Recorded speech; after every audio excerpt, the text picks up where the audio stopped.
es el tema de los baldíos.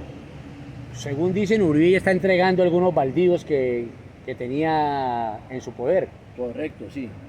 Bueno, ¿Qué es, pero comenzando para que la gente entienda realmente qué es un baldío? bueno, miren, la República de Colombia, toda república, esto es una figura que viene desde el derecho romano.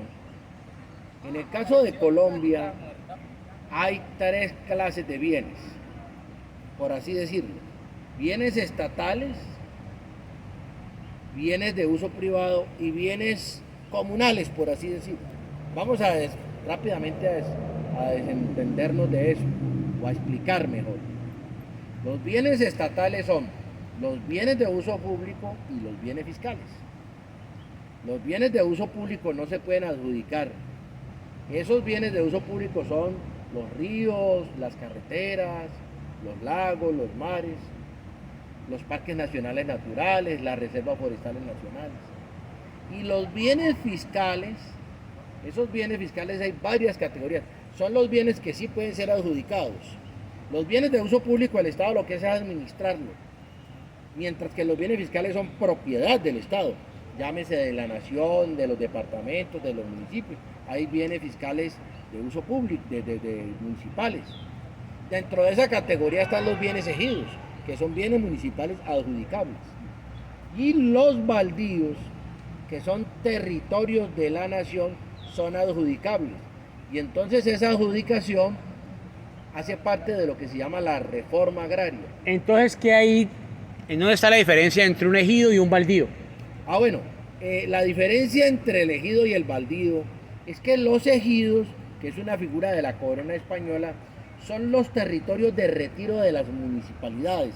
Era como, por así decirlo, como el parqueadero, como la zona donde la gente colocaba las bestias, porque anteriormente cuando la gente se venía de una ciudad para otra, migraban, era con todo, ¿no? Carretillas, con las bestias, se trasladaban a un lugar completamente con el propósito de establecerse en otra parte. Y entonces la corona española dijo, bueno, este va a ser este ejido va de aquí a aquí, y aquí va la gente a poder establecerse perfectamente. Y entonces esos ejidos se establecieron por cédulas reales, a través de la corona española. Mientras que... Pero no tiene que ver nada con que esos, porque yo lo he escuchado al doctor Borrero decir que esos eran espacios para los más necesitados, para los pobres. Seguramente hay que hacer esta precisión. Precisamente Alfonso Barberena, por allá en la década de los años 40, logró que el Congreso de la República, Alfonso Barberena, un gaitanista berraco, un liberal de izquierda, logró que el Congreso de la República aprobara una ley en la que determinó que los ejidos se deberían adjudicar a pobres y menesterosos, fundamentalmente para resolver la vivienda. Pero no era la filosofía de los ejidos.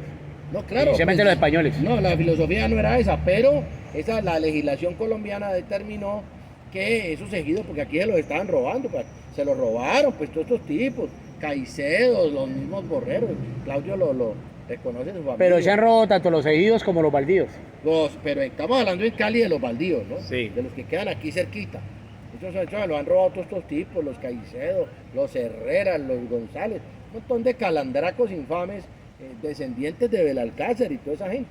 Ahora, los baldíos, terrenos, dijéramoslo, agrestes, terrenos selváticos, boscosos, en donde a partir de la reforma agraria podríamos decir que empieza la ley de tierras con la reforma constitucional de 1936, liderada por Alfonso López Pumarejo, la revolución en marcha, el padre de Alfonso López Miquelsen. Y entonces esa ley de tierras es por allá del año 36, 38, y entonces ahí se queda el tema de los baldíos. Bolívar ya había dicho, bueno, háganme el favor y me le adjudican baldíos a los guerreros patrióticos. Cada uno de los que sirvió a la causa tiene derecho a que se le adjudique un baldío. Y entonces Santander y toda esa playa de aristócratas colombianos se hicieron los pendejos y se fueron quedando con esos terrenos y no se los dieron a los patriotas que lucharon por la liberación de la Gran Colombia, que era el mandato que Bolívar había dejado. Entonces esa cosa ha venido así, la gente va y coloniza estos lugares, los coloniza en la medida en que son campesinos que van a trabajar la tierra y entonces van haciendo minifundios. El campesino, que ya tiene una categoría especial, David, ya son reconocidos como las comunidades negras, como los pueblos indígenas y como los campesinos. Son unos sujetos con unas categorías especiales. Y entonces aquí, a través de la violencia, lo que se ha hecho, dejan que el campesino vaya y domestique la tierra, tumbe los árboles, canalice las aguas, organice las tierras para que puedan prosperar cultivos, y cuando ya los tienen ahí, viene la violencia, ¿no? Los desplaza y los terratenientes se van quedando con esos territorios. Esa es la triste historia. Entonces, para resumir el cuento, ya vino una reforma con Viera Restrepo en el 68, se crea el Instituto Colombiano de la Reforma Agraria, y entonces se determinó que había que adjudicar esos territorios, pero esos territorios había que adjudicarlos a los pobres, no a los ricos. Y aquí resulta que no solamente lo han adjudicado a los ricos, sino que los ricos han hecho procesos de prescripción adquisitiva a dominio, y no se pueden hacer, porque los bienes fiscales son imprescriptibles. Entonces la Corte ha dicho, señores, pónganse en serio. No, los bienes fiscales sí son prescriptibles. No son prescriptibles. ¿Los fiscales? No, tampoco.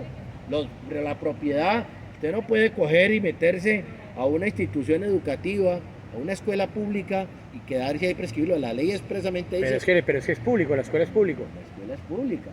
Pero es que la escuela no es un bien de uso público, es un bien fiscal. Pero el consejo... Ah, bueno. Es un bien fiscal, no es un bien de uso público. Entonces los bienes estatales, sean bienes de uso público o sean bienes fiscales, son imprescriptibles. Y aquí los señores han armado procesos de prescripción y se han quedado con grandes extensiones de tierra. Bueno, esa es más o menos la historia. Entonces ahí quedó claro la diferencia entre ejidos y baldíos. Y la noticia es que Uribe está entregando algunas de esas propiedades, ¿no? Ojalá entregue esa de los hijos allá en Mosquera, Cundinamarca también. También, sí.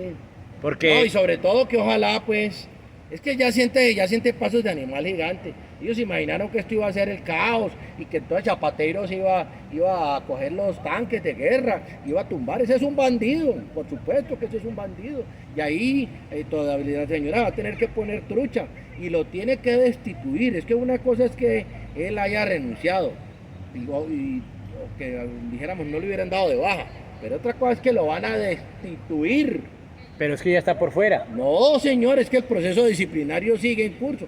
Le abrieron un proceso cuando él era general. Pero ella es oficial de la reserva ya. Puede ser oficial de la reserva, pero la investigación que le abrieron como general activo no ha finalizado. Es decir, los actos que cometió como general de esas Twitter en los que opinó como alto oficial del ejército sin poder hacerlo porque la Constitución se lo prohíbe, participó en política. Entonces, si se determina que transgredió, que violó la Constitución y que cometió una falta gravísima, entonces le tienen que hacer una destitución y lo suspenden y le ponen una multa y toda esa cosa. Aquí suspenden a la gente después y le toca pagar, y ahí se le acaba el honor militar del que tanto habla el señor. Bueno.